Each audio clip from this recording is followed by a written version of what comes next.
Lily Bell, oh Lily Bell, oh Lily Bell, oh Lily Bell. Though I may have done some fooling, this is why I never fell. Hello everyone, and welcome back to Fallout 1, the Fruit Spread. I am so sorry about the delay between the last episode and this one. I've had some technical issues, in that my issue is that I technically forgot to hit record on my last video. The audio file was fine, but not so much the video. And then when I tried to re-record the first time, my neighbors were making quite a scene not too far from my door, so there have been a lot of background raised voices and slamming of doors. So that wasn't going to work out, and the second time I tried to record, my audio was just unusable, basically. So this is my third time trying to get this segment of the game re-recorded, and it's been very frustrating. Last thing we were doing, we were talking to the children of the cathedral, Jane, and she didn't have any more information for us. She asked us to leave. We could talk about specific topics, but very tight-lipped about what she would actually, tell us about the Holy Flame and the tenets of her faith. And Thorndike, the preacher, you can't see because I'm not standing anywhere near there, thought we had besmirched his good name and would no longer talk to us since we refused healing from him. In the interim, I actually had to go back from a much earlier save and work my way back up to the water merchant section here. I wasn't too far, just the beginning of the hub. I've done a good job of recreating all the steps I took to get here. My inventory should be about the same. I did do a little inventory shuffle, so I didn't have to edit that later. You'll see I've got a ton of caps. Basically, I sold all the guns and weapons that I got off of Decker and his cronies. I've loaded up my boys here with some stim packs and some extra bullets. Ian has the 14mm pistol, and Tycho over there has the hunting rifle, which he'll be using until I can get my hands on a combat shotgun for him. And of course, Dogmeat is still just in the world with the skin on his back and teeth in his mouth. But this is the corporate office for the water merchants. This is apparently just a side room with nothing in it. It looks like their conference room or maybe their break room or something, but it's not connected to the rest of the building, so it seems inconvenient to have to go outside to get to it.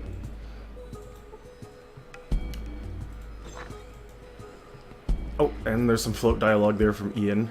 Office of the Water Merchants, the big movers and shakers of the hub, since they supply the water that keeps everything going. And this must be their water treatment plant. I don't know if it's a desalinization plant, which would make sense for me, since on the main map, there's still is all the ocean, or if this is just some elaborate water pump reaching down into an aquifer. They never really specify what it is, but it is the machine that makes the water go. And for some reason they have a Brahmin out here, even though there's no, pens or cages or anything else around the water merchant. So this must be like their corporate mascot, I guess. I don't know. Here's a caravan driver. Hi, if you're looking for a job on one of our caravans, you should talk to the master merchant. She's in the building to the east. So let's go ahead and pop on inside here. And since she's behind a desk, I'm going to assume she's in charge. Oh, there's that Sitar. I know I've missed it. These are just guards, if I'm not mistaken. And these guys are just employees. Master Merchant. To help yourself, Tycho, just run everywhere around her. I don't care what they say. We need new parts. Oh, yes, sorry. What can I do for you? Do you have water chip? Because that's what we're here to find. And we've heard from one of the deputies or one of the caravan drivers, maybe Deputy Fry, that we should ask these folks about the water chip. So that's what we're here to do. We're not really looking for a job just yet, since we are flush with caps right now. Water chip. Those old vault purifying control chips. Well, I'm sure I speak for the entire town when I say you won't find one here. Without proper equipment, they're worthless. Only a vault or maybe an Acropolis would have any use for one. Why do you ask? So what is this Necropolis, and why would they need one? Well, it's just a guess, really. We tried to start a caravan route to Necropolis once, but they refused to trade with us. Nobody in their right mind refuses water chips these days unless they have a reliable source. I figure they must have their own purifier, or they would have died out a long time ago. So, are you looking to have us go to your vault? And this kind of seems a break in conversation, but you can, in fact, have the water merchants make a supply run to your vault, and it will extend the time limit you have in order to find the water chip by, I think, 100 days? 100, 120, something like that. But it will shorten a second timeline that we haven't, a time limit that we haven't quite reached just yet. So it is a trade-off, but your character wouldn't know this at the time. Unless you deduce the fact that, these large caravans going to this otherwise secret location, someone could spot it and follow it. I believe it's like 5,000 caps? 2,000 caps.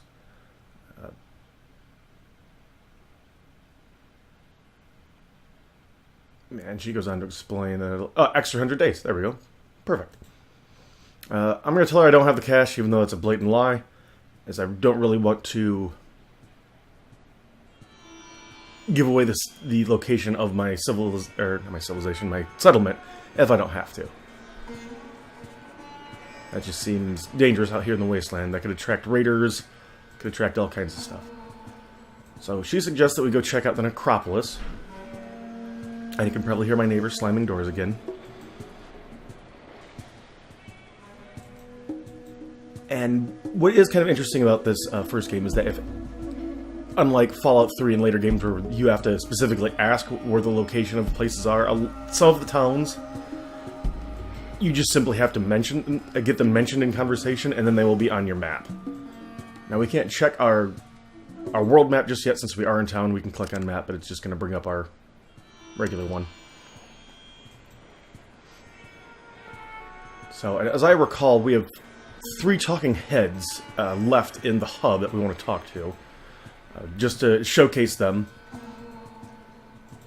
To showcase 2 of them. One of them will actually be pretty important.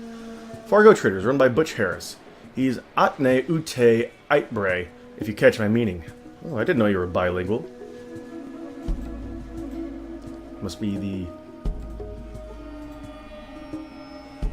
the hub guard's hidden speech like thieves can't. And this is Butch. These are just guards. You can talk to Rudger and he'll ask if you're looking for a job. And you say yes, he'll let you in, or you can just barge right through. And I'm sorry if I kind of rushed through little parts of this. This is my 3rd time going through this, so I just want to get on with the mission, because I'm sick of looking at the hub. Oh, make a liar out of me instantly, aren't you, Butch? I love it. Alright, everybody want to file out of the door, please? Because as soon as I get into dialogue, I'm going to click in there.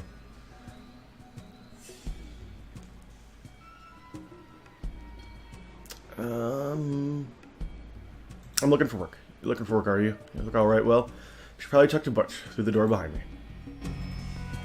Okay, so now we can talk to him. And Butch is voiced by the narrator. Oh, you sons of bitches. Don't you dare do it. Get out. Everybody out.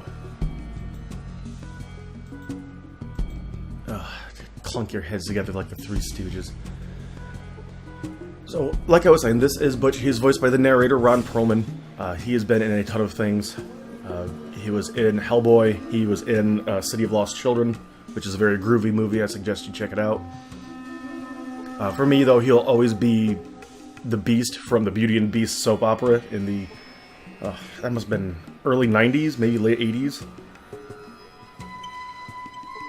It's not so groovy, but it is worth to watch a little bit of it, just to see baby Ron Perlman doing the makeup routine that he'd later get famous for doing Hellboy. Anywho, let's listen to him. What do you want? I need to ask you a Time is question. money, chit-chat is not money. You hear about the job or what? I want to ask him what job. What's the job? Well, some caravans have been disappearing on us lately. Damn if anyone can figure out what happened to them. So, what do you want me to do? Find out who's doing it and tell me. Or take them out. Makes no damn difference to me. Just get that job done. Well, do you have any clues on who's doing this? Well, there's, something, but I never listened to those rumors. Well, what is it?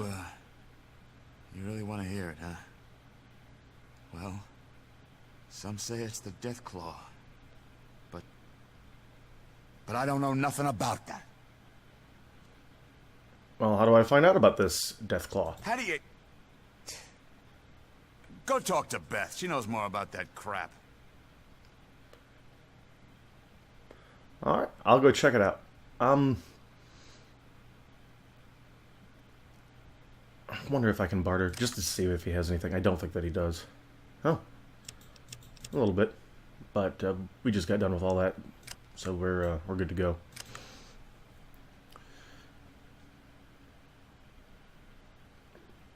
I don't think he has any more information to tell me about anything important. But let's just go ahead and see if he can tell me anything else about the Death Claw. No, I don't. Go talk to Beth. She knows more about that crap. Okay, so he's pretty spooked about this Death Claw. I'll go check it out. Done. Now get on out of here. But come back and talk to me when you found something. Now, I don't know if he has any more information about anything else going in for town. me? I always hate doing this because I sound like an idiot. Here's the job. Find out who's stealing my caravans. Money. Big. You fail. Hurt. Big. Understand? Yeah, I kind of blew my opportunity to talk about it until I complete this quest. Guys, I swear, if I have to make you guys go stand at the opening map tile and have you wait for me, I will do it. But Beth is the owner of the gun store. I hope I mentioned that in a previous episode.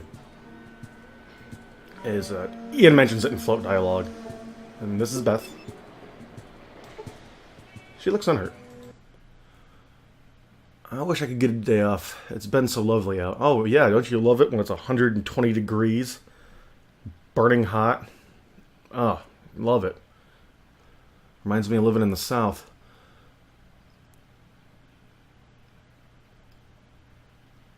I wanted to ask some questions. Of course you can. Don't be silly. What do you know about the Death Claw? I think that's what's taking the caravans. It could also be the Brotherhood of Steel. They're a strange bunch. Some people think it's the water merchants, but they're wrong. Why don't you think it's the water merchants? Because I've been telling everyone... Alright, one more time. Let me do a little reading ahead of time here. Because, like I've been telling everyone, they've had a few caravans disappear too. Nothing like what's happening to the Fargo traders, but they are being affected.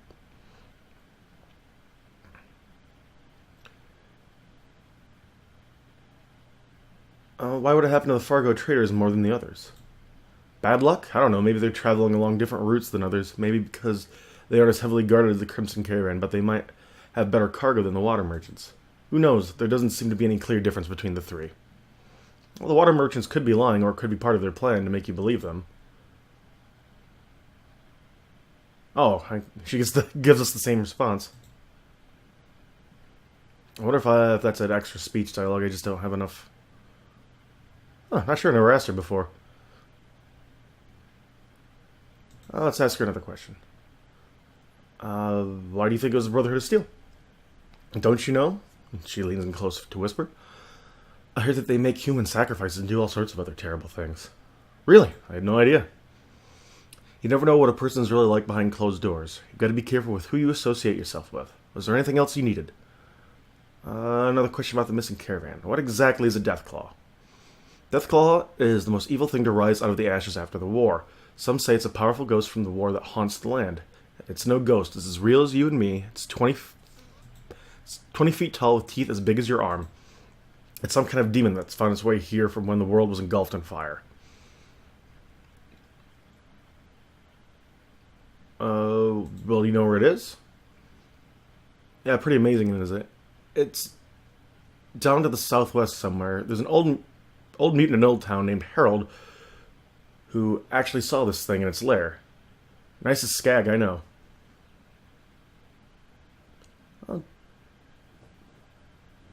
Thanks, I'll check it out.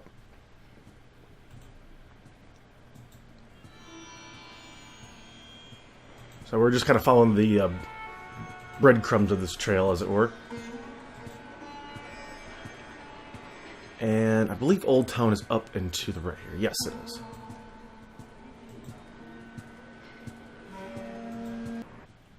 Now, Old Town is very interesting for lots of reasons. First and foremost, as one of the most iconic NPCs in the Fallout universe. There he is. Right down there. There's Harold. I don't think I can get a... There he is. He looks unhurt. No great description. There's also two other merchants hanging around in here. A arms dealer, and down the street is a drug dealer, which would later be retconned to be chems for Fallout 3 and beyond to get around censorship, as having drugs as a power-up is looked down upon. In fact, Med-X used to be called morphine before they had to change from drugs to chems and morphine and all that. It kind of reminds me of Final Fight, where whiskey was a power-up, which makes sense in that game if you're going down the street, getting into fist fights, you know. Being a little loose might help you out.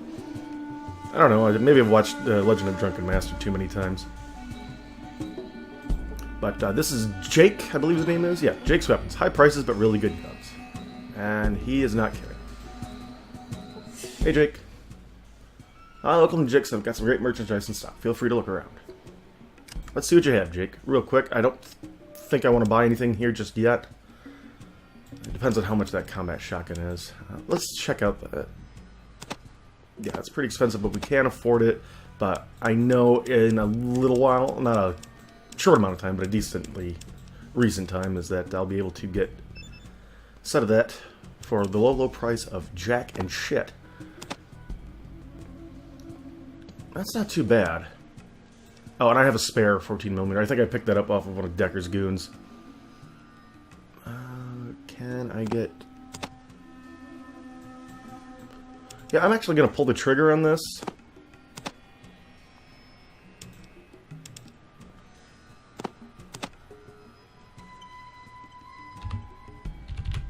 Just so, in case we do get into scraps later on, Tycho will have his, what usually ends up being his endgame weapon for me. Now, the reason I did come here, and it's not just for that gun, is that after you talk to him and trade with him, or at least look into his inventory, is that you can talk to him and... Yeah, this dialogue selection here. Your selection is good, but I'm looking for something with a bit more punch. Anywhere I could go. Well, you might try the gun runners over in the Boneyard. They probably have something that suits your needs. I've heard the guys at the Brotherhood of Steel pack some serious, powerful hardware, too. So you might check them out. Is that, like I was saying about the Necropolis, that will actually put those two locations on your map. And before we go to the Necropolis, as I do kind of want to hit up... oh no, that'd be... that'd be a little cheatsy of me, as I do want to get my last companion, just so... I'm going to go get my last companion before I go to the Glow, as I will need their carrying capacity. But I believe I mentioned it when I first started the hub, is that there's two real big shortcuts you can take in the game, and this is one of them, and going to grab Katya in Boneyard, it might fall into the same philosophical problem there, as I don't want to fast forward through the main plot line. But the other shortcut, as it were, is that in this, let's see if I can get an isometric view. Oh, yeah, here we go. Because if you do open this door immediately, you will be in a scrap with these 4, if not 5 guys. Ian, you think you can take them all out by yourself? I guess I don't mind if Tycho runs in. If I step in, they will fight me, though. Is that they're keeping some people hostage here that will be a quest later on. But these guys aren't terribly difficult, as you could just run in and take care of them right now if I wanted to. And much like the Children of the Cathedral, the police officers of the hub will not give a shit. So really the only downside of doing this is the potential of dying and maybe losing a companion. But you won't turn the town hostile to you, like if you were to just start shooting up the town. Global Fluke War. That is, oh, what is that? Matthew Broderick. Oh, good lord. War Games. War Games, that's what that's a reference to. But we're about to go talk to Harold here. And Old Town actually has a hidden section in the northern part of this building that we'll get to in just a little bit, that I have actually missed multiple times playing through the game. And actually, I do tend to avoid doing it, as that it is a bunch of side quests that will net you extra loot, but as you can see in this game, if you know what you're doing, is that you really don't need a whole lot of loot, a lot of caps or anything like that. Fallout 2, on the other hand, I would definitely do every side mission I possibly could. But we'll get to that when and if we cover Fallout 2, because that game is huge. And to be quite honest, the story kind of pisses me off in parts, so that's why I decided to go with Fallout 1.